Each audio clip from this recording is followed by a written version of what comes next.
નમસ્કાર, હું છું ડૉક્ટર વિવેક વાછાણી, ઓર્થોપેડિક સર્જન, ગાંધીનગર, ગુજરાતથી.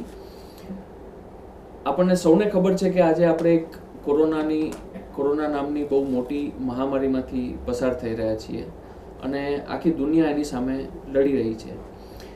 ઘણા લોકો એવા છે કે જેને હજુ કોરોના વિશે ખ્યાલ નથી, ખબર નથી, અને કોરોનાથી બચવું કઈ રીતે, એને આગળ ફેલાવતો કઈ રીતે અટકાવવો, એ બધી વસ્તુ ઘણા લોકો માટે હજુ બહુ જ નવી છે. તો આ વસ્તુને ધ્યાનમાં રાખી Gujarat council of science and ટેકનોલોજીએ એક ઇનિશિયેટિવ લીધેલો છે. ઘરે ઘરે જઈ અને સ્કૂલમાં જઈ અને બીજી સરકારી સંસ્થાઓમાં પહોંચી અને આ કાર્યક્રમને પ્રસારિત કરવાનો. મિત્રો, આ કાર્યક્રમ 2 પાર્ટમાં થશે. અમુક ક્વેશ્ચન્સ, અમુક સવાલ જવાબ આપણે એક પાર્ટમાં કવર કરીશું અને બીજા સવાલ જવાબો બીજા પાર્ટમાં કવર કરીશું. અને અમારી સાથે બીજા લોકો પણ ઉપસ્થિત છે કે જે એમના ક્વેશ્ચન્સ પણ પૂછી શકશે. હવે આ કોરોના વિશેની માહિતી આપવા અને એમની જાણકારી આપવા માટે આપણી સાથે ઉપસ્થિત છે ડૉક્ટર મનોજ ગુંબર, અમદાવાદના પ્રખ્યાત નેફ્રોલોજિસ્ટ અને ટ્રાન્સપ્લાન્ટ ફિઝિશિયન, જેમણે આઈકેડીમાં ખૂબ જ વર્ષો સુધી સેવા આપી અને અત્યારે અપોલો હોસ્પિટલમાં સેવા આપે છે. તો મિત્રો, હું ડૉક્ટર મનોજ ગુંબર સાહેબને વેલકમ કરું છું. નમસ્તે દોસ્તો. સર, તો પહેલાં તો કોરોના વાયરસ શું છે એના વિશે થોડી અમને માહિતી આપો. કોરોના વાયરસ એક આરએનએ વાયરસ છે. આ યુઝલી બેટ્સમાં હતું અને પહેલીવાર હ્યુમન બીંગ્સને આને ઇન્ફેક્ટ કર્યો છે. અને એની વ્યુરુલન્સ જે કહીએ, રોગ ફેલાવવાની શક્તિ, તમે જાણી શકો કે વુહાનમાં, ચાઇનામાંથી ચાલુ થયું અને અત્યારે દુનિયાભરમાં આવો કોઈ દેશ બચ્યો નથી જેમાં આ કોરોના વાયરસનો કેસ નથી. તો એક આ ગંભીર બીમારી છે, પર હા, આપણે એનાથી બચી શકીએ છીએ. હવે આને અટકાવવામાં શું થોડી સાવચેતી રાખવી નોર્મલ માણસે? સૌથી પહેલાં અટકાવવા પહેલાં આપણને એ ખબર હોવી જોઈએ કે આ ફેલાય છે કેવી રીતે. તો આપણે અટકાવવાનું ધ્યાન આપણે વધારે સારી રીતે લઈ શકીશું. તો સૌથી વધારે એ યાદ રાખવાનું છે કે આ ફેલાય છે એકબીજાના શ્વાસમાં. જે ડ્રોપલેટ્સ કણ બહાર આવે છે ને, આપણે જ્યારે વાત કરીએ, છીંકીએ કે ખાંસી ખાઈએ ત્યારે કણ બહાર આવે છે. આ કણ ક્યાંક તો ડ્રોપલેટ્સ ફોર્મ લે છે, ક્યાંક તો ઇરોઝલ ફોર્મ લે છે. સામાન્ય રીતે આપણે ઘરમાં ડ્રોપલેટ્સ ફોર્મ લે છે અને આ ડ્રોપલેટ્સથી એકબીજાથી આ ફેલે છે. કે એક માણસ કોવિડ પેશન્ટ હોય, એ વાત કરે, ખાંસી ખાય કે છીંકે, અને બીજો માણસ આ જ ડ્રોપલેટના સંપર્કમાં આવી જાય જેમાં વાયરસ છે, તો આ બીજા માણસને આ રોગ થઈ શકે છે. સો બેસિકલી ડ્રોપલેટ્સ એટલે છીંક ખાઈ અને જે થૂંક ઉડે છે, એ ગુજરાતીમાં આપણે થૂંક દેખાય છે. અમુક આ ડ્રોપલેટ્સ દેખાતા નથી, અને કેમ કે એમનો સાઇઝ જોઈએ તો 10 માઇક્રોનથી નીચે જો હોય ને એને ઇરોઝલ કહેવાય, અને 10 માઇક્રોનથી વધારે જો ડ્રોપલેટ હોય એને ડ્રોપલેટ્સ કહેવાય. કણ જે વધારે હોય 10 માઇક્રોનથી તો ડ્રોપલેટ કહેવાય. એ આંખથી નજર આવવાના નથી. તો આને અટકાવવા માટે માસ્ક પહેલાં આપણે સોશિયલ ડિસ્ટન્સિંગ મેન્ટેન કરવું જોઈએ. એ સોશિયલ ડિસ્ટન્સિંગ 2 મીટરનું હોવું જોઈએ. અને એ યાદ રાખવું જોઈએ કે સોશિયલ ડિસ્ટન્સિંગ સાથે બી માસ્ક પહેરવાનું જરૂરી છે. અને બીજી માહિતી બી આપણને ખબર હોવી જોઈએ કે સોશિયલ ડિસ્ટન્સિંગ કરવું જોઈએ, માસ્ક પહેરવું જોઈએ. જે માણસને ખાંસી, ઉધરસ આવી કોઈ તકલીફ હોય, એ માણસ સાથે આપણે પાસે જઈને વાત નહીં કરવી, બેસવું નહીં. અને કફ એટિકેટ્સ અને સ્નીઝ એટિકેટ્સ, દેટ મીન્સ કે આપણે રૂટીનલી ખાંસી ખાઈએ તો હાથમાં ખાઈએ છીએ, પણ આજના જમાનામાં ખાંસી ખાવી હોય તો આપણે બગલમાં ખાવાની, એટલે આપણા હાથ ખરાબ થાય નહીં. અથવા ભૂલથી હાથમાં ખાઈ લીધી હોય તો તરત હાથ સાફ કરવાનું, એ છે. અને પબ્લિકમાં સ્પિટ નહીં કરવું. અને કોઈ એક નિવારકના ઉપાય નથી લેવાના. આપણે એક સાથે બધા જ નિવારકના ઉપાય લેશો તો આ રોગ પ્રિવેન્ટેબલ છે, આપણે બચી શકીએ છીએ આનાથી. એ જે તમે પૂછ્યું કે માસ્ક પહેરવું, હા, માસ્ક પહેરવું જરૂરી છે. ઘેરમાં માસ્ક નહીં પહેરવું. ઘેરમાં ત્યારે જ પહેરવું જ્યારે કોઈ તમારા ઘરમાં કોવિડ પેશન્ટ હોય ને હોમ ક્વોરન્ટાઇનમાં એને આઇસોલેટ કરેલા હોય તો ઘરમાં બધા જ સદસ્યએ ઘરમાં બી માસ્ક પહેરવાનું. અધરવાઇઝ તમે ઘરથી બહાર નીકળો એટલે માસ્ક પહેરવાનું રાખવાનું ને રાખવાનું. ઘણી જગ્યાએ એવું આવે છે કે નોર્મલ માણસે માસ્ક પહેરવું એના કરતાં વધારે જરૂરી જે માણસને થયું છે કોરોના એને માસ્ક પહેરવું જરૂરી છે વધારે. તો માની લો કે હોમ ક્વોરન્ટાઇન કોઈને કરેલો છે અને એ માણસ એના રૂમની બહાર નીકળતો નથી, અંદર માસ્ક પહેરે છે, તો બાકીના ઘરના મેમ્બર્સને પહેરવું એટલું જ જરૂરી છે? મેમ્બરને બીજા પહેરવાનું જરૂરી છે. ઓકે. કેમ કે આપણે શું હોય છે અમુક વાર માસ્ક બે માણસોની માસ્ક પહેરેલું હોય ને, પેશન્ટે બી માસ્ક પહેર્યું હોય અને બીજા સામેવાળાને બી માસ્ક પહેરવું હોય તો ફેલાવાનું બહુ જ શક્યતા ઓછી થઈ જાય. ટૂંકમાં સેફટી આપણી વધી જાય છે. બંનેમાં પહેરવું જ જોઈએ. માસ્ક ડિપેન્ડ કરે છે કે તમારો પ્રોફેશન શું છે. જે તમે હેલ્થકેર પ્રોફેશનલ છો તો obviously triple layer surgical mask અને N95 તમારે પહેરવું જોઈએ. અને તમે જે કોઈ હેલ્થકેર વર્કર નથી તો તમારે સામાન્ય ઘરનું બનેલું માસ્ક બી પ્રોટેક્ટિવ છે તમારા માટે. માસ્ક અલગ અલગ પ્રકારના આવે છે, તો કઈ જાતનું માસ્ક આપણે ક્યારે પહેરવું જોઈએ એના વિશે જરાક માહિતી આપશો? જેમ મેં તમને કીધું કે હા, તમે હેલ્થકેર પ્રોફેશનલ હોય, તમે હોસ્પિટલ જતા હોય, હોસ્પિટલ પેશન્ટ જોતા હોય, ઓપરેટ કરતા હોય કે પેશન્ટ જોડે વાતચીત કરતા હોય તો તમે ટ્રિપલ લેયર સર્જિકલ માસ્ક અથવા N95 માસ્ક પહેરવાનું જરૂરી છે તમારે. જે તમે ઘરથી બહાર સામાન્ય રીતે નીકળેલા હોય તો તમે એક સિમ્પલ હોમમેડ માસ્ક, કાપડનું જે માસ્ક હોય છે એ સારી રીતે સાફ હોવું જોઈએ, સ્ટરલાઇઝ હોવું જોઈએ, તો કાપડનો માસ્ક બી પ્રોટેક્ટિવ છે. અત્યારે વાલવાળા માસ્ક પણ આવે છે અને એ ઉપયોગ વિશે આપ શું કહેશો? જો વાલ્વવાળા માસ્ક પહેરવા જોઈએ નહીં, કેમ કે એ એક તરફા પ્રોટેક્શન આપે છે. પહેરવાવાળો તો પ્રોટેક્ટેડ છે, પણ એની આજુબાજુ જે વ્યક્તિ હોય એ પ્રોટેક્ટેડ નથી, કેમ કે એ જે શ્વાસ બહાર નીકળે છે એનો અને માસ્કથી હવા બહાર નીકળે છે એ ફિલ્ટર થઈને જતી નથી. વાલ્વથી ડાયરેક્ટલી એ જતી રહે છે, ફિલ્ટર થતી નથી. અને તમને ખબર જ હશે કે 70થી 80% લોકોને કોવિડ પોઝિટિવ હોય પર કંઈ લક્ષણ આવતા નથી. તો જે વ્યક્તિને લક્ષણ ના હોય અને કોવિડ પોઝિટિવ હોય એને વાલ્વવાળો માસ્ક પહેર્યો હોય તો એ બીજાને ફેલાવી શકે છે. આવી જ રીતે લક્ષણ હોય, કોવિડ હોય અને વાલ્વવાળો પહેર્યો હોય તો બહુ જ ખરાબ, કેમ કે સામેવાળાને લાગે કે ભાઈ આને તો માસ્ક પહેરેલો છે, હું પ્રોટેક્ટિવ છું, પર ખરેખર એની હવા દૂષિત હોય, વાયરસ યુક્ત હોય. હવે માસ્ક કેવી રીતે પહેરવું, કેવી રીતે કાઢવું એની પણ કોઈ સૌથી પહેલાં માસ્ક પહેરતા પહેલાં તમારે હાથ સેનિટાઈઝ કરવાના. જે તમે ઘરમાં હોય અને આવી સુવિધા હોય કે તમારે સાબુન અને પાણી અવેલેબલ હોય, હું તો કહું છું તો સાબુન અને પાણીથી જ તમારે હાથ સેનિટાઈઝ કરવા. જે સાબુ અને પાણી અવેલેબલ ના હોય તો તમારે 70% આલ્કોહોલયુક્ત સેનિટાઈઝર વાપરવું અને બંનેમાં 20 સેકન્ડ હાથ સાફ કરીને એના પછી જ માસ્ક પહેરવાનું. માસ્ક પહેર્યા પછી માસ્કને આગળથી ટચ કરવાનું નહીં. એને ચા પીવા માટે નીચે ઉતારવાનો નહીં. ઉતારીને સાફ જગ્યા રાખો, ચા પીઓ, ફરીથી પહેરી લો, એ બેટર છે.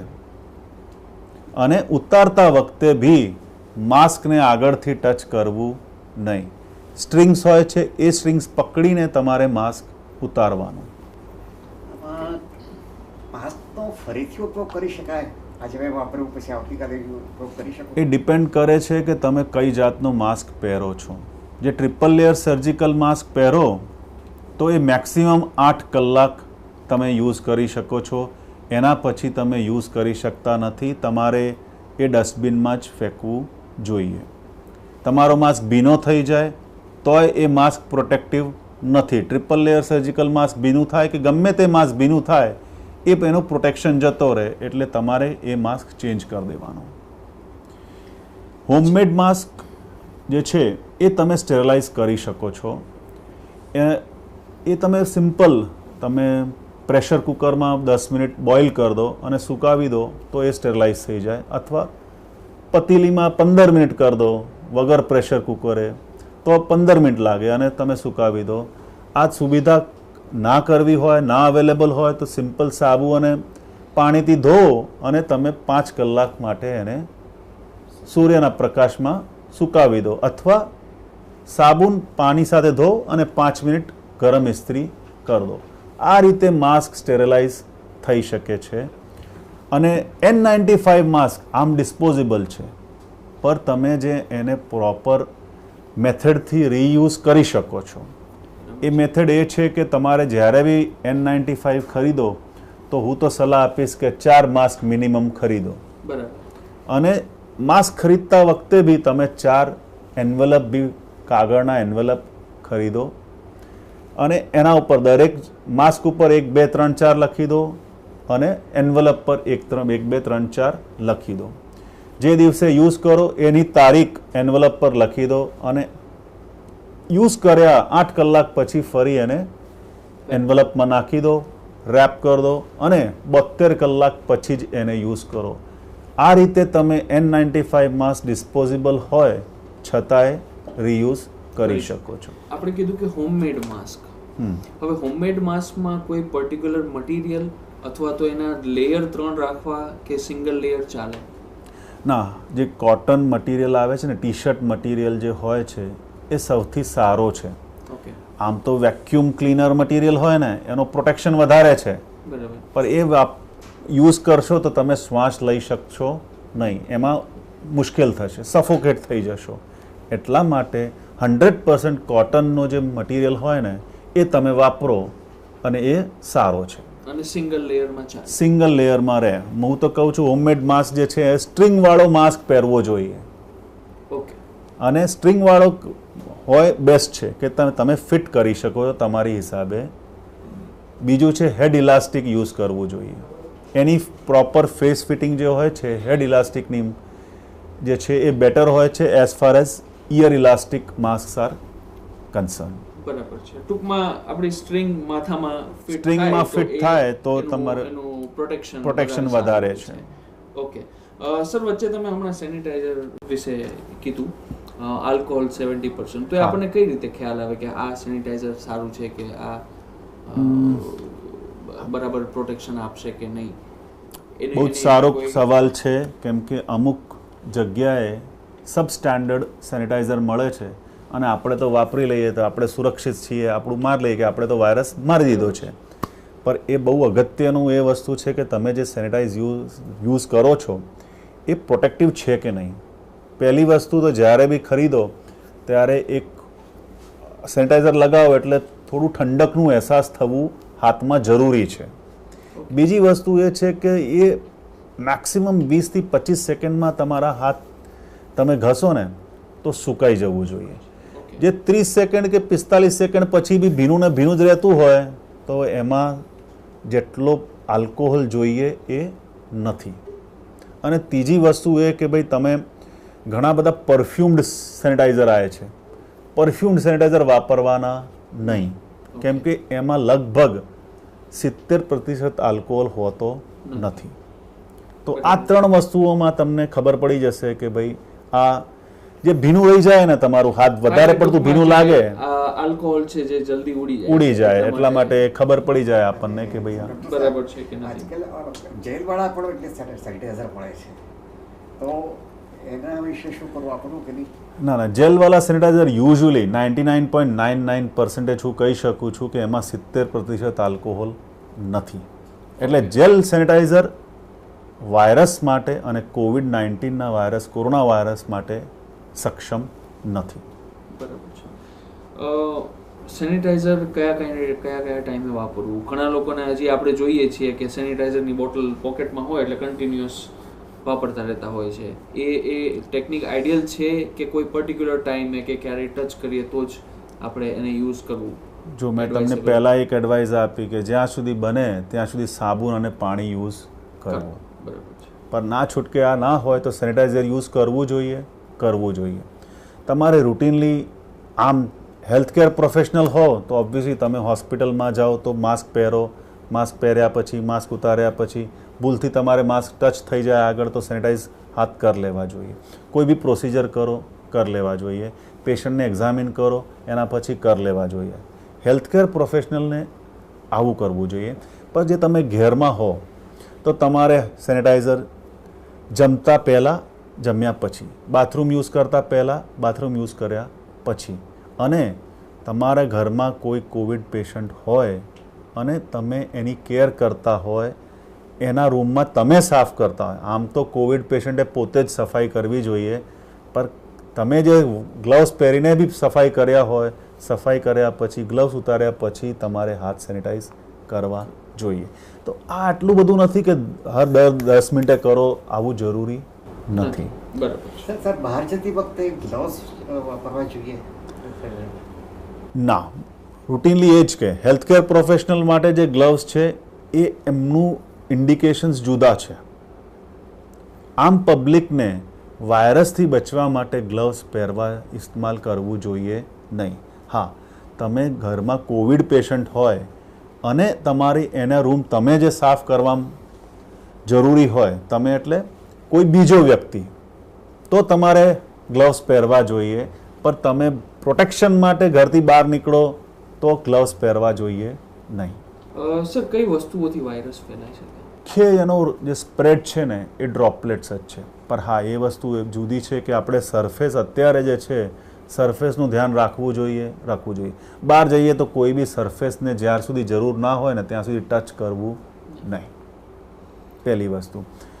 વાયરસ જીવે છે જે ગત્તામાં 24 કલાક જીવે, પ્લાસ્ટિકમાં 72 કલાક જીવે છે, સ્ટીલમાં 72 કલાક જીવે છે, ઇવન મોબાઈલમાં બી 3 દિવસ 72 કલાક જીવે છે વાયરસ. તો એ છે કે આપણે સરફેસ કરતાં અત્યારે મોબાઈલ સાફ કરવાની જે છે ને જરૂરિયાત વધારે છે.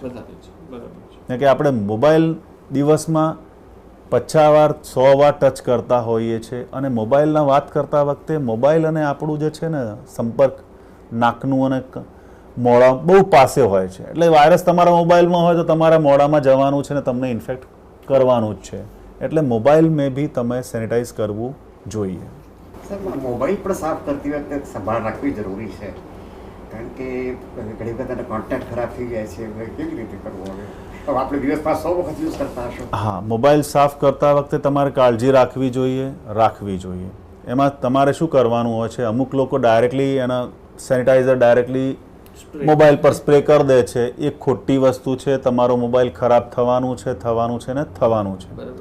કરવું શું જોઈએ, તમારે કોઈ બી સ્મૂથ કોટન કાપડ લેવાનું અને ખાલી થોડું જ સેનિટાઈઝર લેવાનું, એને પૂરું પલાળવાની જરૂર નથી. એવું કરીને તમારે મોબાઈલ સ્વિચ ઓફ કરી દેવાનું. જેટલી બી એસેસરીઝ હોય તમારે મોબાઈલ પર લાગી હોય, કવર હોય, એ બધું કાઢી નાખવાનું, અને તમે જેન્ટલી લૂંચો તો તમારો મોબાઈલ ખરાબ થશે નહીં. પણ તમે ગભરાઈને એના ઉપર બ્લીચ વાપરો કે બીજું કંઈક વાપરો તો તમારો મોબાઈલ ખરાબ થવાનો છે.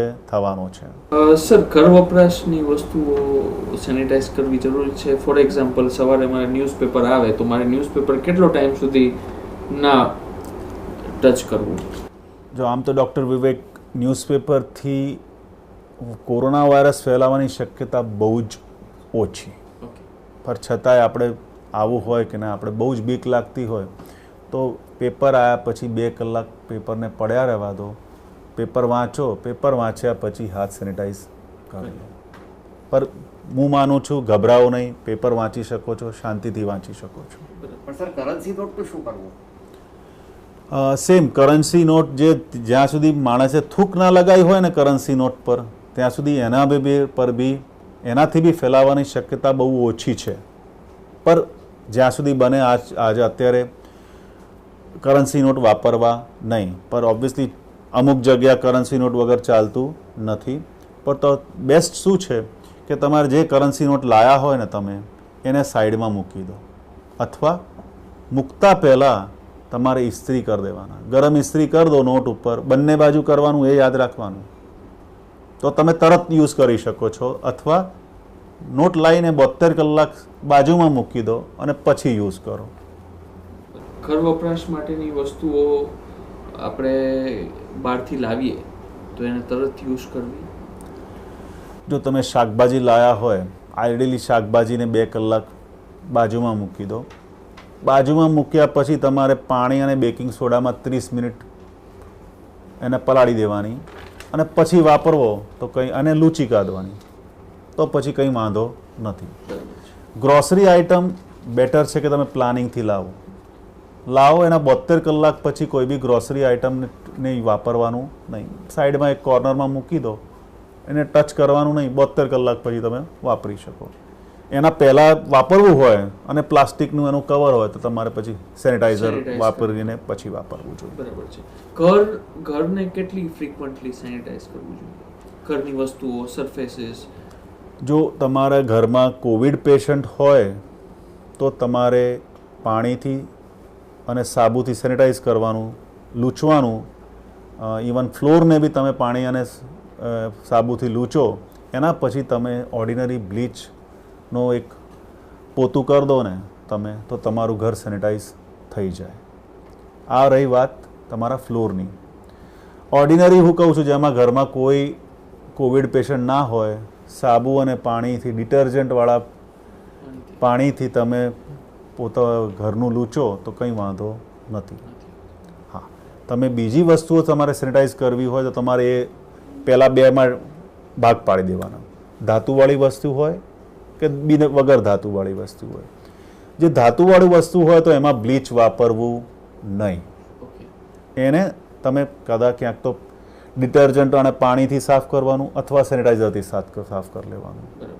અને જે વગર ધાતુવાળી વસ્તુ છે એને તમે બ્લીચથી સાફ કરી શકો છો એને સેનિટાઈઝ કરવા માટે. પર આ સ્પ્રે ઉડાડવું ને આવું બધું કામ કરતા નહીં એને સેનિટાઈઝ કરવા માટે. અને જેમ તમે કીધું એમ કે ભાઈ ઘરમાં કોઈ કોરોનાવાળું વ્યક્તિ નથી, કોઈની કોન્ટેક્ટ હિસ્ટ્રી નથી, પણ સેફ સાઈડ માટે કેટલું ફ્રીક્વન્ટલી ઘરને સેનિટાઈઝ કરવું? ડેઈલી કરવું કે 2-3 દિવસે પોતા દિવસમાં એકવાર આપણે રૂટીનલી બી કરીએ જ છે. મન લાગે છે એનાથી વધારે કરવાની જરૂર નથી. આપણે ઘર સાફ રાખવું જોઈએ, સાફ રાખવું જોઈએ. એના કરતાં બેટર એ છે કે તમે હેન્ડ સેનિટાઈઝ કરો અને એક ટેપ પાડી લો. વારંવાર હાથ જે મોઢા ઉપર લગાવવાની ટેવ છે ને, એ ટેવથી વધારે ફેલાવાનો છે. કેમ કે આપણે વાયરસ પોતે આપણા કાનમાં કે મોઢામાં જવાનું નથી જ્યાં સુધી આપણે લઈ નહીં જઈએ. ક્યાંક 2 રસ્તા છે. ક્યાંક તો આપણે હાથમાં આપણે વાયરસ હોય ને આપણે લગાવીએ તો જવાનો છે, અથવા આપણે આવા કોઈ વ્યક્તિ સાથે સંપર્કમાં આવી જવાના છીએ કે જેને કોવિડ છે અને આપણે વગર માસ્ક, વગર સોશિયલ ડિસ્ટન્સિંગ મેન્ટેન કર્યા આપણે એને મળી લે, આપણે એને ગળા મળીએ, હાથ મળાવીએ તો આપણે શક્યતા. હવે અમુક વખતે એવું થાય કે મારે બહારથી ખાવાનું કે કંઈ ઓર્ડર કરવું પડે તો મારે એને રિસીવ કઈ રીતે કરવું? હું તો ડૉક્ટર વિવેકે સલાહ આપીશ કે અત્યારે ઘરનું જમો. કેમ કે એ ઇમ્યુન બૂસ્ટર છે આપણા માટે. જે આપણે ટ્રેડિશનલ ફૂડ છે ને એ ઇમ્યુન બૂસ્ટર છે. હા, છતાંય તમારે બહારથી ના સંજોગે મંગાવવું હોય તો ડિલિવરી જે છે એ તમારે ડિલિવરી પર્સનને ઘેર આવવા દેવાનું નહીં. કેમ કે એક તો એ ડિલિવરી પર્સન બચારો ઘણા બધા ઘરમાં જઈને ડિલિવરી કરતો હશે અને એ એક્સપોઝ થવાનો ચાન્સીસ એને બી અને આપણા ઘરને વ્યક્તિમાં, તો એને ડિલિવરી બહાર જ લેવાની. એમાં બી જે તમારે પ્લાસ્ટિકની હોય વસ્તુ અને તો તમે સેનિટાઈઝ કરી દો, અથવા કાર્ડબોર્ડની હોય તો ત્યાં જ બહાર જ ખોલી દો અને કાર્ડબોર્ડ જે કાગળ હોય એને બહાર જ મૂકી દો અને અંદરની વસ્તુ સીધા માઇક્રોવેવમાં મૂકો અને પછી જ યુઝ કરો. હવે સર તમે કીધું એમ કે ઘરનું ખાવું જ્યાં સુધી પોસિબલ હોય ત્યાં સુધી, તો પછી આપણે જે રૂટીન ગ્રોસરીની વસ્તુ છે, ઘર વપરાશની વસ્તુઓ, એને બહાર જઈને લાવવી એ વધારે હિતાવહ છે કે પછી ઓનલાઈન ઓર્ડર કરી દેવી? અત્યારે જેટલું ઓનલાઈનનું વપરાશ કરી શકો ને એટલું કરવું જોઈએ. ડૉક્ટરને મળવું હોય હું તો કહું ઓનલાઈન મળો. એ કહે કે ભાઈ તને મારે બતાવવાની જરૂર છે તો જ ક્લિનિક કે હોસ્પિટલમાં જાઓ. ગ્રોસરી આઇટમ પ્લાનિંગ કરો, ઓનલાઈન મંગાવી લો. ઇવન વેજીટેબલ્સ બી ઓનલાઈન અત્યારે સુવિધા છે, આપણે ઓનલાઈન મળી શકીએ છીએ. એવું નથી કે આપણે વેજીટેબલ્સથી નથી આવવાનું, પણ જ્યાં ભીડ વધારે હોય, આપણે મોલમાં જઈએ અને બધી જ જગ્યા ભીડ હોય અને એ એક ક્લોઝ એન્વાયરમેન્ટ હોય છે. મોલ એક ક્લોઝ એન્વાયરમેન્ટ છે. તો પછી ત્યાંથી આપણે ગ્રોસરી આઇટમથી નહીં પણ એકબીજાથી માણસોથી આપણે લઈ આવવાના છીએ. ઘરમાં કે બહાર એસીનો ઉપયોગ કરવો, ક્લોઝ એન્વાયરમેન્ટની તમે વાત કરી, તો પછી એસીનો ઉપયોગ કરવો કે ના કરવો? બંને જગ્યાએ કરી શકાય છે, બરાબર. પર એની એક ટેકનિક અત્યારે જે થોડી બદલવી પડશે. પહેલી વસ્તુ એનો ટેમ્પરેચર જે છે ને 25 થી 30 ડિગ્રી રાખવાનું. ઓકે. બીજી વસ્તુ એ છે કે આપણે હ્યુમિડિટી જે છે ને એને 40% નીચે થવું જોઈએ નહીં. એ હ્યુમિડિટી ના થાય 40% નીચે, એના માટે શું કરવાનું, એક બાલટી હોય એમાં પાણી થોડું રાખવાનું અને રૂમમાં મૂકી દેવાની. ત્રીજું, એક નાનકડી વિન્ડો જે છે ને એ ખુલ્લી રાખવાની. એક્ઝોસ્ટ ફેન હોય એ ખુલ્લું મૂકવાનું. અને આવી રીતે તમારે ઘરનો એસીનો વપરાય. સર, કારમાં અથવા તો કે ટેક્સીમાં આપણે પ્રવાસ કરીએ ત્યારે એસી ચાલુ હોય છે, તો કેવી રીતે? જો હું સજેસ્ટ કરીશ, હા, તમે એકલા હોય, તમારી ફેમિલી હોય અને તમે કારમાં એસી યુઝ કરો, પર જે તમે પબ્લિક ટ્રાન્સપોર્ટની વ્હીકલ વાપરતા હોય તો હું તો બેટર એ કહીશ કે અત્યારે તમે ઓપન રાખો એસીનો વપરાશ પબ્લિક વ્હીકલમાં. કેમ કે ડ્રાઈવર બેઠો છે, એને કેટલા લોકોને બેસાડ્યો છે સવારથી એ ખબર નથી તમને, અને એના એ જ રીતે તમે એસીનો વપરાશ ના કરો, પબ્લિક ટ્રાન્સપોર્ટ યુઝ કરી શકો તમે. જેમ કે કાર બહુ ક્લોઝ એન્વાયરમેન્ટ થઈ જાય છે, એનો ઓવરઓલ સરફેસ એરિયા જોઈએ તો બહુ જ નાનકડી સ્પેસ થઈ જાય છે અને એમાં ફેલાવાનો શક્યતા બહુ જ વધારે છે. અને એ યાદ રાખવું જોઈએ કે ભાઈ આપણે વાપરી કે આમને સામનેથી જ ફેલાવશે આવું નથી. ભલે ડ્રાઈવર આગળ બેસો હોય, આપણે પાછળ બેઠા હોય, છતાંય ક્લોઝ એન્વાયરમેન્ટમાં વાયરસ પાછળ જઈ શકે છે. હા, તમારે? સર, મારો પ્રશ્ન છે, કામ પર મારે જવું હોય તો કેવી રીતે જઈ શકું? એના માટે કામ પર જવું હોય તો બધા નિવારકના ઉપાયો કરવા જ જોઈએ. પહેલી વસ્તુ, ઘરથી બહાર નીકળો એટલે માસ્ક પહેરવાનું. સોશિયલ ડિસ્ટન્સિંગ તમે ગમે ત્યાં હોય, પબ્લિક ટ્રાન્સપોર્ટમાં હોય, ઓફિસમાં હોય, મેન્ટેન કરવાનું. ઘરથી બહાર નીકળતા વખતે એક નાનકડી બોટલ સેનિટાઈઝરની વાપરો. અને તમારે કોઈ બી જે વ્યક્તિ આવું લાગે કે જેને ખાંસી છે, શરદી છે, એનાથી દૂર રહેવું. અને તમે આવું કોઈ પ્રોફેશન હોય તમારું કે તમે ના છૂટકે 2 મીટરથી ઓછામાં તમારે સંપર્ક આવી જ જાય લોકો, તો માસ્ક ઉપર એક ફેસ શિલ્ડ પહેરી લેવી. આટલી કાળજી રાખવી જરૂરી છે. ફેસ શિલ્ડ પહેરવી બધા માટે એડવાઇઝેબલ છે કે માસ્ક ચાલે? જેમ મેં તમને કીધું કે 2 મીટરનો સોશિયલ ડિસ્ટન્સિંગ રાખવું જોઈએ. પણ તમારું આવું પ્રોફેશન હોય કે જેમાં આ સોશિયલ ડિસ્ટન્સિંગ ચાહતા હોય પણ તોય મેન્ટેન કરી શકો નહીં, તો માસ્ક ઉપર ફેસ શિલ્ડ પહેરવું જોઈએ. ડૉક્ટર્સે ફેસ શિલ્ડ પહેરવું જોઈએ, કેમ કે આ ફેસ શિલ્ડ તમને પ્રોટેક્શન આપે છે ડ્રોપલેટ્સથી. પીપીઈનો ઉપયોગ ક્યારે કરી શકો? આમ પબ્લિક માટે માસ્ક પહેરવું જ એ જ એમની પીપીઈ કિટ છે. પીપીઈ કિટ જે છે પ્રોપર, જેમાં આખા શરીર ઢંકાઈ જાય, માથું ઢંકાઈ જાય, આગળ સર્જિકલ હુડ પહેરેલું હોય, એ બધા ડૉક્ટર્સ અને હેલ્થકેર પ્રોફેશનલ માટે છે. આમ પબ્લિકને પીપીઈ કિટ ના પહેરવી જોઈએ. એમના માટે માસ્ક એ જ એમની પીપીઈ કિટ છે. પબ્લિક ટ્રાન્સપોર્ટનો યુઝ કરવો હિતાવહ છે? આઈડિયલી તમે વાત કરો તો પોતાનું વ્હીકલ બેસ્ટ છે, પર પોતાનું વ્હીકલ ના હોય ને તમારે સફર કરવું જ હોય તો સોશિયલ ડિસ્ટન્સિંગ પબ્લિક ટ્રાન્સપોર્ટમાં બી યાદ રાખવાનું. હેન્ડ સેનિટાઈઝર યાદ રાખવાનું કે તમે ક્યાંક અડો વસ્તુને પબ્લિક ટ્રાન્સપોર્ટમાં, એના પછી તમારે હેન્ડ સેનિટાઈઝ કરી લેવા. બસમાં છે તો પાછળથી ચડવાનું અને આગળથી ઉતરવાનું. એમાં બી તમારે કોઈ બસમાં એવી રીતે બેસવાનું જ્યાં સોશિયલ ડિસ્ટન્સિંગ મેન્ટેન થાય અને તમે કોઈ બી ખાંસી ઉધરસવાળા વ્યક્તિ સાથે જઈને બેસવું નહીં. બરાબર છે. સર, હવે પ્રેગ્નન્ટ વુમન છે કે પછી બ્રેસ્ટ ફીડિંગ કરતી હોય એ ફિમેલ્સ કે કોઈને બીજી બીમારીઓ હોય, એ લોકોએ કામ પર જવું જોઈએ કે ના જવું જોઈએ? જો પહેલી વસ્તુ વાત કરીએ પ્રેગ્નન્ટ ફિમેલ્સની, તો દોસ્તો પ્રેગ્નન્સી એક આવી વસ્તુ નથી કે એનાથી વધારે કોરોના વાયરસ વધારે થઈ શકે છે કે કોમ્પ્લિકેશન વધી શકે છે, આવું નથી. તો જે નિવારકના ઉપાયો છે એ બધા જે પ્રેગ્નન્ટ લેડી પાલન કરે તો એ કામ કરી શકે છે, ઘરનું બી અને બહારનું બી. બીજી વસ્તુ છે કે જેને કોઈ રોગ હોય અને એને બહાર જવું હોય અથવા એમની રોગ પ્રતિકારક શક્તિ ઓછી હોય, જેમ કે ભાઈ ટ્રાન્સપ્લાન્ટ કરેલા વ્યક્તિઓ હોય એમની રોગ પ્રતિકારક શક્તિ ઓછી હોય છે, તો એમને બધી જ જે નિવારકના ઉપાયો છે એ રિલિજિયસલી કરવા અને કામ કરવું. કેમ કે આ મહામારી અત્યારે એક અઠવાડિયા કે એક મહિનામાં જવાની નથી. આ મહામારી આપણી સાથે 6 મહિના કે વરસ છે અને 6 મહિના અને વરસ કોઈ ઘેર બેઠું રહે એ શક્ય નથી. એટલે બધા જ વ્યક્તિઓને હું કહું છું કે કામ કરો તમે. હા, ઘરથી બહાર નીકળવું જરૂરી હોય તો જ નીકળો. તમારે કામ કરવું જરૂરી હોય, ઘરથી બહાર નીકળવું હોય કરો, પણ તમારી જોબ હોય તો તમારે કરવી જ પડશે અને કરવું જ જોઈએ.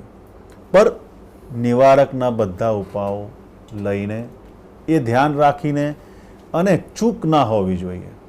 એવું નથી કે આપણે 24માંથી 20 કલાક આપણે બહુ કાળજી વાપરીને 4 કલાક આપણે ના વાપરીએ તો એ 20 કલાક જે વાપર્યો છે એનો કોઈ અર્થ નથી.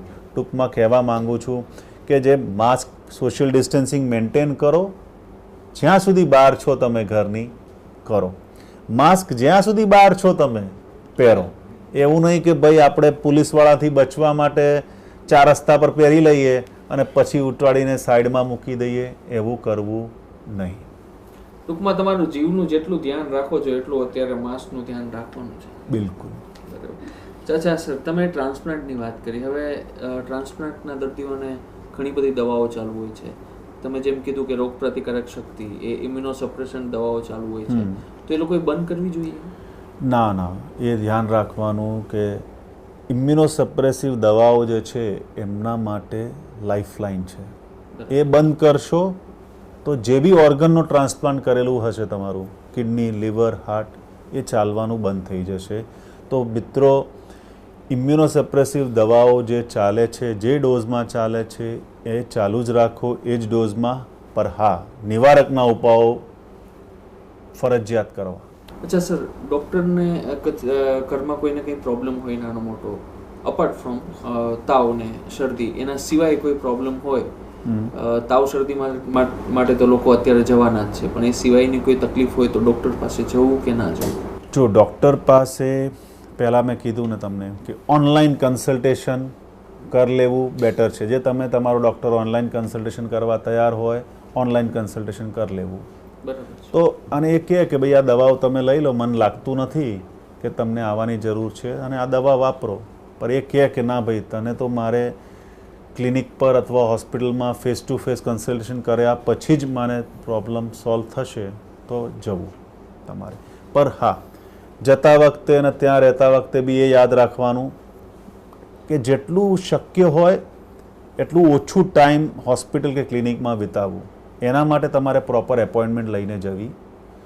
ક્લિનિકમાં બી સોશિયલ ડિસ્ટન્સિંગ મેન્ટેન કરવું. ચેમ્બરમાં જતાં પહેલાં ધ્યાન રાખવું ડૉક્ટર સાહેબની કે ભાઈ એમને માસ્ક પહેરી લેવું. અને જેમ બને એમ નિવારકના ઉપાયો ને તમે ઘરથી બહાર નીકળો એટલે તમારે હાથમાં સેનિટાઈઝર, હાથમાં માસ્ક અને તમારું મગજ કે ભાઈ મારે સોશિયલ ડિસ્ટન્સિંગ મેન્ટેન કરવું જ છે, કોઈની જોડે હાથ મળાવવું નથી, આપણે કોઈને વેલકમ હગ નથી કરવાનું, આપણે નમસ્તે કરવાનું છે બધા જે મળે એ રાખજો, તો આ રોગથી બચી શકશો. અચ્છા, કોઈને સર સર્જરી કરાવી હોય તો આ ટાઈમે ઇલેક્ટિવ સર્જરી કરાવી હિતાવહ છે?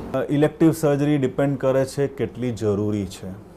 એ ધ્યાન રાખવાનું છે કે ભાઈ રિસ્ક બેનિફિટ રેશિયોનું ધ્યાન રાખવાનું રહેશે. ઇન ધ સેન્સ ઇમરજન્સીમાં હોય તો સર્જરી કરાવવી જ જોઈએ. એમાં તો કોઈ બે રાય જ નથી. તમારા ડૉક્ટર બધી કાળજી લેવાનો જ છે. પર ઇલેક્ટિવ સર્જરી માટે હું સલાહ આપીશ કે હા, જે શક્ય હોય તો ટાળવું. પર આ બધું ડિપેન્ડ કરે છે કે ભાઈ તમારે જરૂરિયાત અને તમારા શરીરને એ સર્જરીની જરૂરિયાત કેટલી છે. ડૉક્ટર માટે કંઈ એડવાઇસ કે બધા પેશન્ટનો કોવિડ ટેસ્ટ કરાવવો જરૂરી છે કે નથી? હું તો કોઈ ડૉક્ટર્સ લાઈફ મેટર્સનું એક હે ને મારે તો એક સિરીઝ શરૂ કરવી છે, કેમ કે તમે જોશો તો બહુ દુઃખની વસ્તુ એ છે કે અમે 200થી વધારે ડૉક્ટર્સ ઓલ ઓવર ઇન્ડિયામાં આ કોવિડ-19થી ડેથ થઈ ચૂકી છે, એમનું મૃત્યુ થઈ ચૂક્યું છે. તો બધા જ ડૉક્ટર્સને એ સલાહ આપીશ કે એક એ યાદ રાખો કે આપણે કામ તો કરવાનું જ છે, કરીએ જ છીએ, પર કાળજી રાખવાની. એ નહીં માની લો કે તમે 4 મહિનાથી હું કામ કરું છું, મને આજ સુધી નથી થયો, હું પ્રોટેક્ટિવ, મને મારા અંદર એન્ટીબોડીઝ આવી જ ગયા છે, હું એસિમ્પ્ટોમેટિક ઇન્ફેક્શન થયું જ છે ને મારા અંદર એન્ટીબોડીઝ આવી ગઈ છે અને હવે મારે જરૂર બહુ ધ્યાન રાખવાની નથી, આવું ના કરો. ડૉક્ટરે બી કન્સલ્ટેશન કરવું, પેશન્ટને કરવું, but reduce the number of consultations per day. એક વસ્તુ, તમારે માસ્ક પહેરવું, ડૉક્ટરે માસ્ક પહેરવાનું, ફેસ શિલ્ડ પહેરવાની, એક acrylic sheet, transparent acrylic sheet તમારા કન્સલ્ટિંગ ટેબલ અને ડૉક્ટર અને પેશન્ટ વચ્ચે લગાડવાનું. અને એક વાત યાદ રાખવાની, અત્યારે હું નથી કહેતો કે બધા જ પોઝિટિવ છે, પર હા, કાળજી એને સિમ્ટમ હોય કે ના હોય પેશન્ટને, તમારે કાળજી પૂરી રાખવાની. મારે જો મેજર સર્જરી કરાવી હોય તો એના પછી હું વળી પાછું મારા કામ ઉપર જઈ શકું? તમારે મેજર સર્જરી જે તમારો ડૉક્ટર અત્યારે જરૂર હશે તો કરી જ હશે એમને, અને તમે કામ પર જઈ શકો છો, કેમ કે સર્જરી કરાયા પછી તમારી રોગ પ્રતિકારક શક્તિ કંઈ ઓછી થઈ જવાની છે કે તમે અનપ્રોટેક્ટેડ છો કે વધારે પડતું કોમ્પ્લિકેશન થઈ જવાનો છો, આવું નથી. એટલે તમારે સર્જરી પછી જેટલા ટાઈમે તમારા ડૉક્ટરે રેસ્ટ કરવાનું કીધું હોય એટલા કર્યા પછી તમે તમારું કામ પર જઈ શકો છો, એમાં કંઈ વાંધો નથી. ઓકે, સો સરના જણાવ્યા મુજબ માસ્ક પહેરવું, સોશિયલ ડિસ્ટન્સિંગ રાખવું અને ફ્રીક્વન્ટલી તમે કોઈ વસ્તુ ટચ કરો તો એ કર્યા પછી સેનિટાઇઝેશન હાથનું કરવું અથવા તો હાથ ધોઈ લેવા, એ સૌથી વધુ અગત્યની વાત છે. તો આજે આપણું આ એક ફર્સ્ટ સેશન પૂરું કરીએ. બાકીના ક્વેશ્ચન્સ આપણે સેકન્ડ સેશનમાં લઈશું. Thank you very much Kumbar sir. નમસ્તે.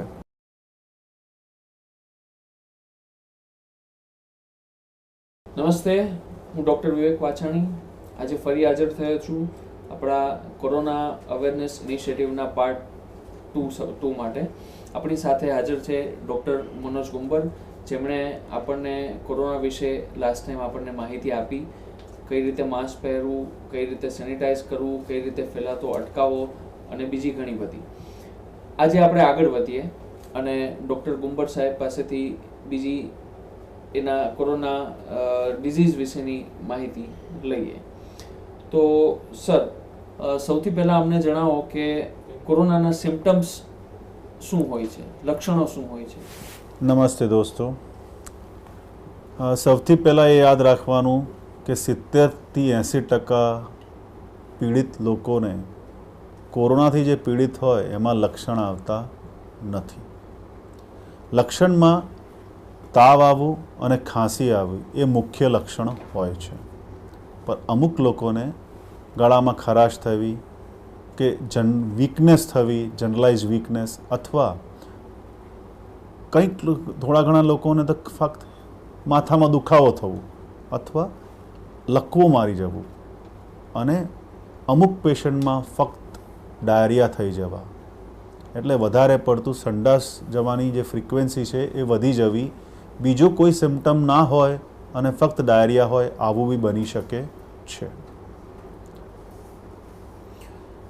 સર, કોઈને તાવ આવે તો એ નોર્મલ તાવ છે કે કોરોનાના કારણે તાવ છે, એ કઈ રીતે ખ્યાલ આવે?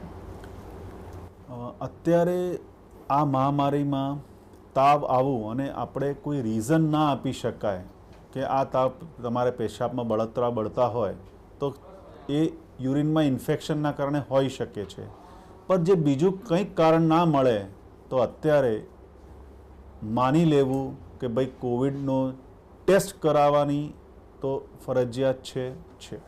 સર, મારા રિલેટિવ અસ્થમા દર્દી છે, એમને શ્વાસ ચડે છે. હવે એ શ્વાસ ચડે છે એ કોરોનાના કારણે છે કે અસ્થમાના કારણે છે, એ અલગ કેવી રીતે કરી શકે?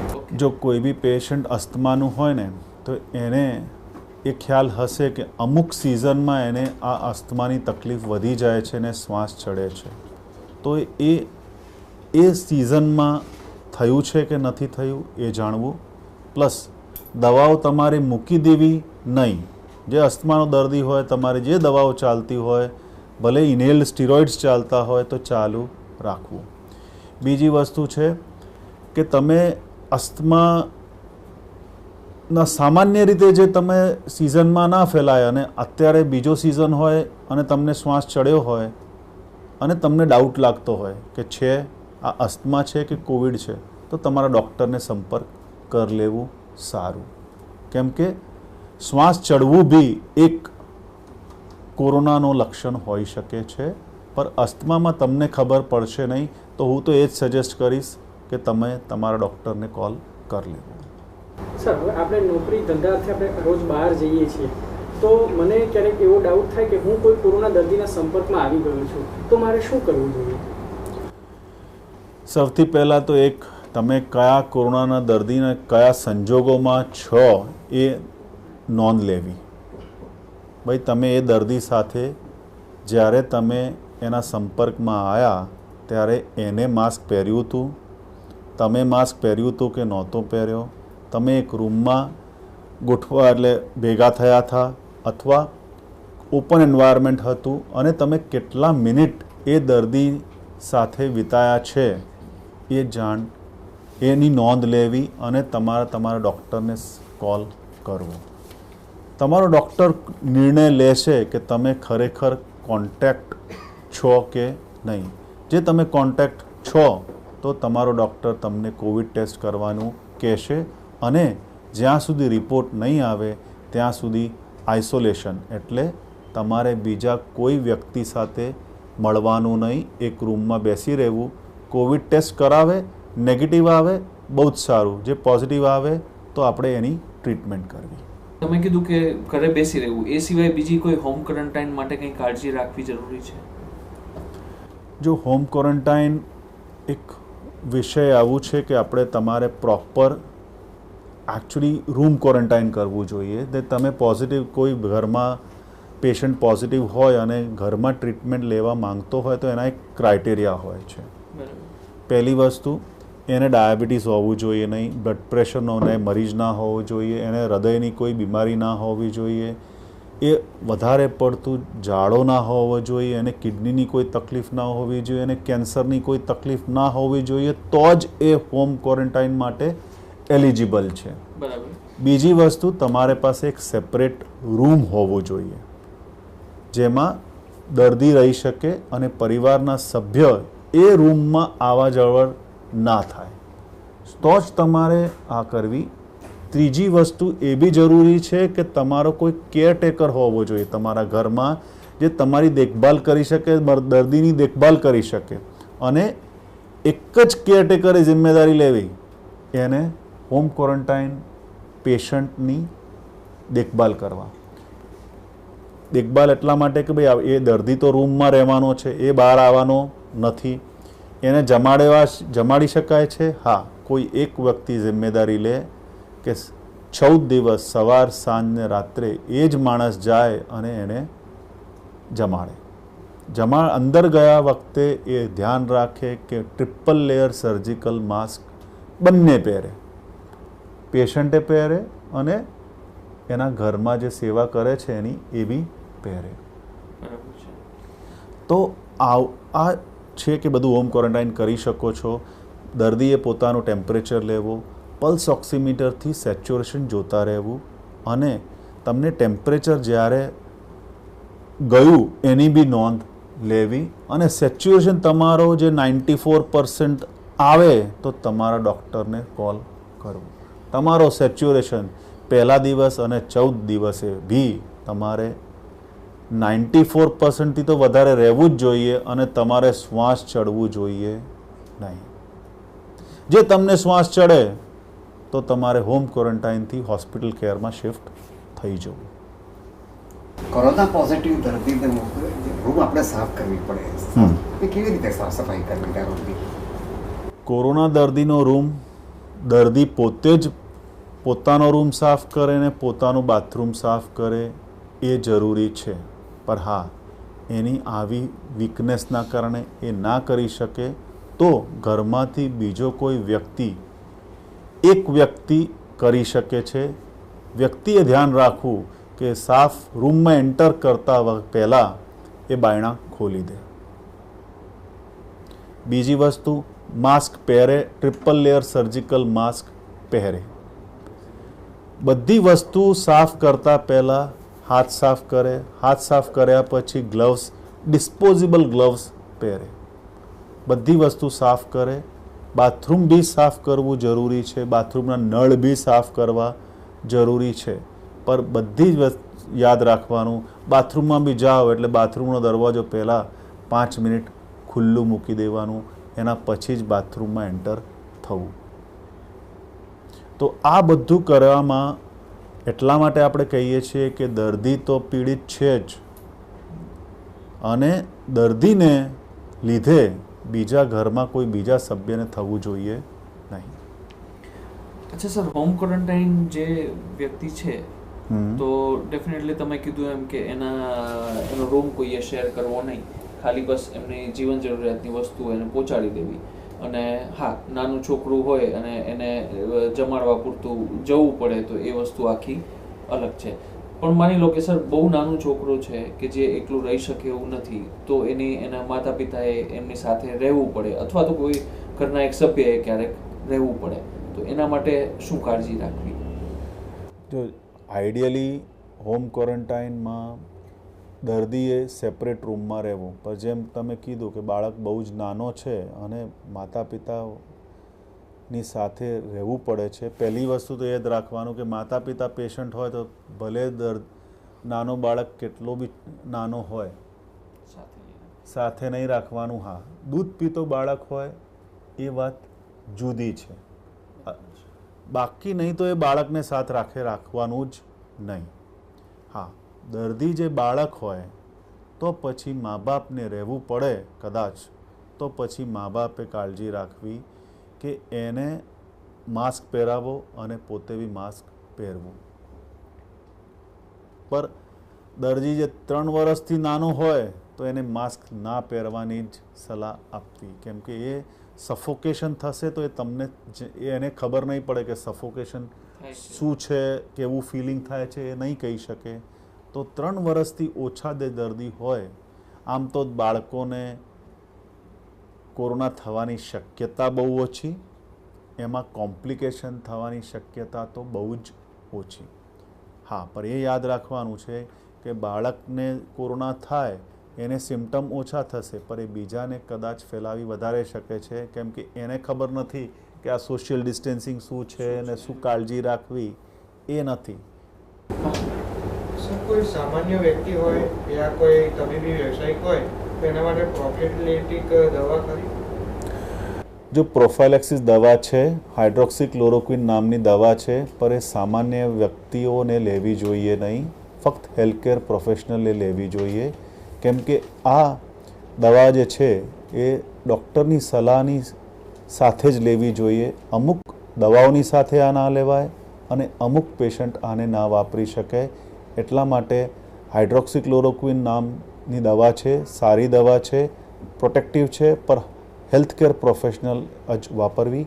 અને જે બીજા વ્યક્તિઓએ વાપરવી હોય તો તમારા ડૉક્ટરની સલાહની સાથે જ વાપરવી. સર, વેક્સિનેશન એની રસી માટેના કોઈ સમાચાર, કોઈ ન્યૂઝ? આ સોશિયલ મીડિયામાં આજકાલ ઘણું બધું જોવા મળે છે કે એની રસી આવી ગઈ છે, ટ્રાયલમાં છે, તો એના માટેના કોઈ સમાચાર તમે કે સલાહ આપવા માંગશો? જો કોવિડ-19થી બચવા માટે ઘણી બધી રિસર્ચ થઈ રહી છે, ઘણી બધી વેક્સિન છે, પર બધા અત્યારે ટ્રાયલ ફેઝમાં છે. હું તો દોસ્તો એ જ કહું છું કે તમારી માસ્ક જ તમારી વેક્સિન છે. અત્યારે એને વાપરો.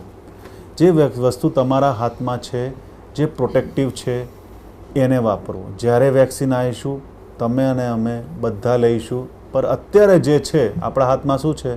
સોશિયલ ડિસ્ટન્સિંગ મેન્ટેન કરવી, માસ્ક પહેરવું, એકબીજા સાથે હાથ મળાવવું નહીં, હાથ ધોવા, ખાંસી ઉધરસ ખાઓ તો કોણીમાં ખાઓ, અને જે આમાં ખાઈ લો તો સાફ કરવું, હાથ સાફ કરવું. માસ્ક તમારું વેક્સિનેશન છે, હું તો માનું છું અત્યારે. સર, તો હાઇડ્રોક્સીક્લોરોક્વિન ડૉક્ટર્સને લેવી જોઈએ કે ના લેવી જોઈએ? જો મારા પ્રમાણે હાઇડ્રોક્સીક્લોરોક્વિન પ્રોટેક્ટિવ છે, લેવી જોઈએ. અને ફક્ત હેલ્થકેર પ્રોફેશનલ જ લેવા જોઈએ. અને ખાસ કરીને લેવા એટલા માટે છે કે તમે દરરોજે કોવિડના પેશન્ટના સંપર્કમાં આવી શકો છો. અને સિક પેશન્ટ્સ જે તમારા ક્લિનિક પર આવે, હોસ્પિટલ પર આવે અને એને કોવિડ હોય તો સિક પેશન્ટમાં એનો વાયરસની જે ક્વોન્ટિટી હોય છે બહુ વધારે હોય છે. તો ડ્રોપલેટમાં એ ક્વોન્ટિટી બહુ વધારે હોય છે. તો એટલા માટે જ ડૉક્ટરોને આ થવાની શક્યતા વધી જાય છે. અને ક્વોન્ટમ ઓફ એક્સપોઝર અને રિકરન્ટ એક્સપોઝરના કારણે જ ડૉક્ટરોમાં કોમ્પ્લિકેશને વધારે થવાની શક્યતા છે.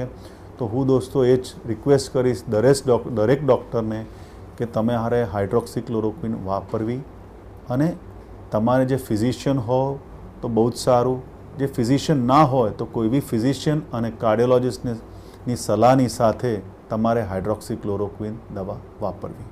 હવે સર, અત્યારે તમને બધાને આપણને ખ્યાલ છે કે સોશિયલ લાઈફ ઝીરો થઈ ગઈ છે એમ કહીએ તો ચાલે. તો એની આડઅસર, ઘરમાં રહેવાની આડઅસર છોકરાઓના માનસિક સ્થિતિ પર થાય છે, ઇવન મોટા લોકોના પણ માનસિક સ્થિતિ ઉપર થાય છે. તો એની સંભાળ કઈ રીતે રાખવી?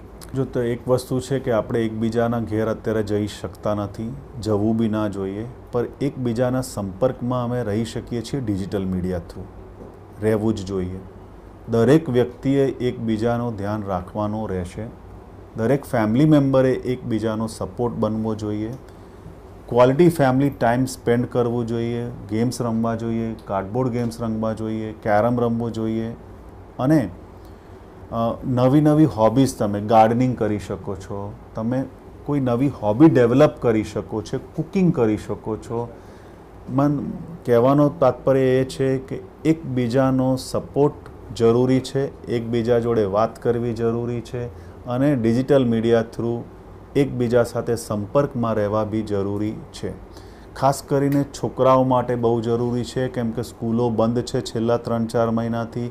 અને હું માનું છું હજી મિનિમમ 2-3 મહિના હજી બંધ રહેવાની છે. તો એમને બી પોતાના દોસ્તો સાથે વાત કરવા દો.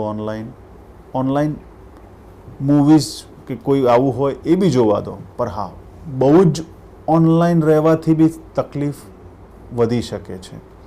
દેટ મીન્સ કે ભાઈ ઘરમાં જેટલું તમે એકબીજા સામે ક્વોલિટી ટાઈમ સ્પેન્ડ કરો ને એ વધારે સારું છે.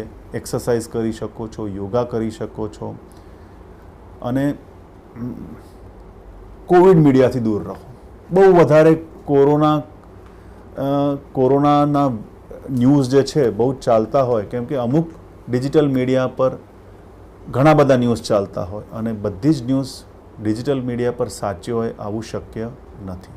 એટલે ફેક ન્યૂઝથી બચો, કેમ કે તમે વાંચશો અને તમારા દિમાગ પર અસર થશે કે આટલું થઈ ગયું છે, આવી રીતે થઈ રહ્યું છે. એના કરતાં હા, અપડેટ રહેવું જરૂરી છે. 15-20 મિનિટ તમે આપો અપડેટ થવામાં. એનાથી વધારે કોવિડ મીડિયાથી દૂર રહો. માનસિક સ્વાસ્થ્ય જાળવવા માટે આપ કોઈ વિશિષ્ટ સલાહ આપશો? હું કહીશ, ઘણી બધી વસ્તુઓ તમે કરી શકો છો તમારી માનસિક સ્થિતિ સારી કરવા માટે. એ છે કે તમારે 7થી 8 કલાક સૂવું જોઈએ. તમારે યોગા કરવા જોઈએ, મેડિટેશન કરવું જોઈએ. શારીરિક વ્યાયામ જેટલું કરી શકો એટલું કરવું જોઈએ. એકબીજા સાથનો સપોર્ટ બનો, ફેમિલીનો સપોર્ટ.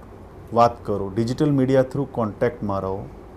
બેલેન્સ ડાયટ લો, પૂરતું પ્રમાણમાં પાણી લો અને ગભરાઓ નહીં.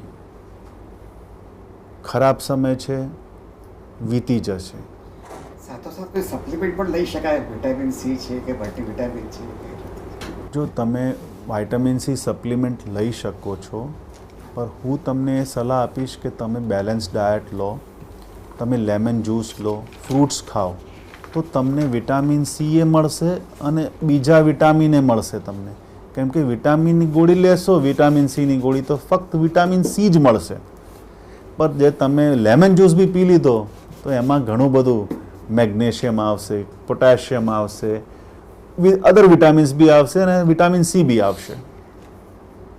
આપનો અંતિમ સંદેશ? મારો સંદેશ એ છે કે અત્યારે આપણે એક મહામારીથી ગુજરી રહ્યા છીએ. આ મહામારીનો અંત આવવાનો છે અને આપણા હાથમાં છે કે આનું કેટલું લંબાવવું.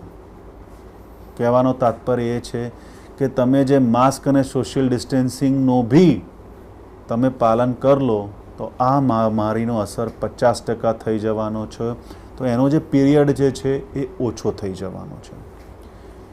બીજી વસ્તુ એ છે કે અત્યારે દોસ્તો, અત્યારે તમે ડૉક્ટર બની શકો છો, તમે તમારું જીવ બચાવી શકો છો, બીજાનો જીવ બચાવી શકો છો. અને હું તો કહું છું કે એક ડૉક્ટરનો એ જીવ તમારા હાથમાં અત્યારે છે. કેમ કે તમે જે પોતાની સુરક્ષા રાખશો, તમને કોવિડ થશે નહીં, તમે હોસ્પિટલ જશો નહીં.